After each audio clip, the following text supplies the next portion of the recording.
Do my hand. All right, we're again here at Chubby Sports Bar in Johnson City. Got a chance to talk to the senior member of the Empty Head Racing team, Mr. Mike Stoddard, or as we refer to him as Big Daddy. Mike, tell us your interest. How did you get your interest in racing to start with? Oh boy, it goes way back to like 1959. A couple years ago. Yeah. My dad used to work with Don Diffendorf, and we went to 5 Mile Point to watch the races, and Don stuck me in the car one night to ride out in hot laps with him, and it's car number 23, and that's the car number I stuck with most of the time after that. As I got older, I played all high school sports and stuff. None of my buddies were motorheads, so it took me a while to get going. But I thought someday I'm going to do this. So I think I was about 25 years old. I bought an old '68 Roadrunner, turned it into at the time they called them Pro Stocks. Ran a Penn Can, flat towed it down there, and we ended up running the Pro Stocks, which evolved into Street Stocks, for about 15 years. So then you basically, from there, now did you go right into the street stock class? There was a time when you actually were a track official at 5 Mile. I remember you working the corner. Now, was that in between this? Yeah. And we were running street stocks. There were a few of us, Mike Fredericks and Randy Decker and Butch Dibble. Were the guys that I can remember. There were like 5 or 6 of us that started a street stock class at 5 Mile Point in about 84, 85. And in, let's see, 19... it's all blur now. Like 86, I decided to take a year off to build a new car. So that's where I had a break that year, and was a track official at 5 Mile Point. And you had a break. Yeah. Man, had a wreck with a modified there. Got a broken leg and a cracked head, and that's why I'm still racing, I guess. Yeah. So anyway, so tell us a little bit. I see you brought a picture with you. Yeah. Tell us a little bit about that particular car. This our 1990. We had we were running street stock still. This picture here was Tyler when I was a little kid back then.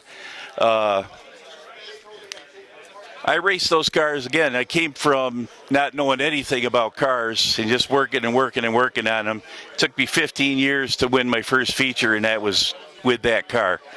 So it's kind of been a special picture to me. We got a bigger one at home of my son there next to the car and my favorite street stock that we had from back then.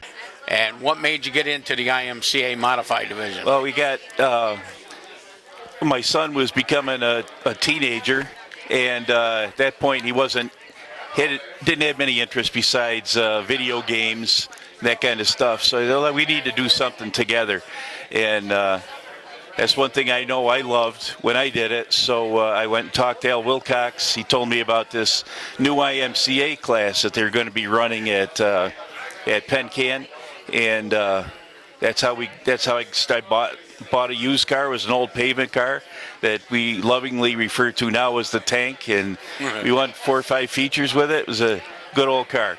Well, that's good. And then one other question I asked Tyler Wood, and there's no question I got to ask you: how's it feel to be out there racing with your son and running, competitive week after week with that? It's normally it's a blast. What will happen to me if I'm back in the pack, having just riding along in 7th or 8th, and he's doing really well, I find myself watching him. I remember whatever year it was, 09, I think, he won a race at 5 Mile Point, and I was actually a lap down, but back in the pack like 5th or 6th, and I almost missed one of the turns just because it was so exciting for me to see him up in the front. But normally we race each other hard. We want each other to win, but we won't let each other win. You know what I mean? Right, and absolutely, and like we were saying, now once this year you guys finished 1-2, it was the best. Had to be a tremendous feeling. That's racing together for 10 years, and that was always our goal. I'm sure Tyler would have liked it to bend the other way around, but to finish 1-2, that was the best. Well, like I said, there's still time, and that certainly might happen because obviously, and I'm certainly not going to give away your age, but I know you're older than I am, so I know there's not a ton of years left in the motor there, but I hope it's for quite a while. But this year at I-88, 2 feature wins. I know when you do it, it makes me feel good too. Well, to let the cat out of the bag, I'm only 61, and so we're every year for the past probably 5 years. I've said one more year, so we'll see what happens. Tell us about your sponsors and your crew help. Well, that's what keeps us going. We have PJF Enterprises is a construction company in Owego that have been with us since '99, and they're great guys. They've finally we got them out to the track this year. They had a blast, but they're just the best sponsor ever. We've Environ Services and Calibrations. They sell and maintain environmental chambers for manufacturing, and we've got Curcio Printing. Our good friend Gina Curcio owns that and is a big supporter of everything really in the area. You'll see Curcio Printing at the Met Stadium and on the hockey games and all that kind of stuff too. Rogers Rigging has helped us a lot. Jerry and Tom Rogers over there, and here we go. We're gonna forget the Nighthawk Janitorial again. They've been with us since '99, and again, very very helpful. Chuck Prafke over there is a good guy. He's helped us a lot. Our chassis builder is our cars are. The name of the company is Bills Built. The owner of the company is Bob Bills in Wichita, Kansas. I traveled to Wichita quite a bit for work, and got to be friends with Bob over the years. And we bought now 3 cars from them. And the guy's a great help. You can text him during the races, and say, "Car's pushing. What should we do?" And usually steers us in the right direction. Well, that's great. Now, the other thing, some of your crew guys. You were telling me a unique story about one of your crew guys. He races microds. Yeah, tell us a little bit about that. His name's Tyler Smith. It's kind of, to me, a cute story. They have profiles for the microd drivers on their website, and they ask all the kids, who's your favorite professional driver, and his is listed as Tyler Stoddard. And we met him and his little brother. They came to our house trick or treating, and they handed us hand-drawn pictures of our cars last fall, which I was just flabbergasted. It was just so cool. Anyway, his parents drop him off Wednesday nights are our big nights to work on the car, and Tyler's 12 years old. You hand him a wrench and give him a job to do, and he jumps right in. He's a really good kid.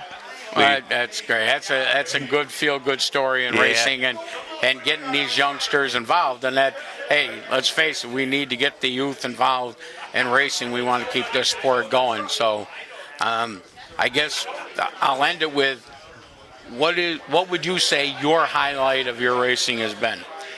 I would say it was earlier this year when Tyler and I finished 1-2. That was just the best. I had blown up the motor the week before. We got a new motor, so just being competitive that night was a big plus.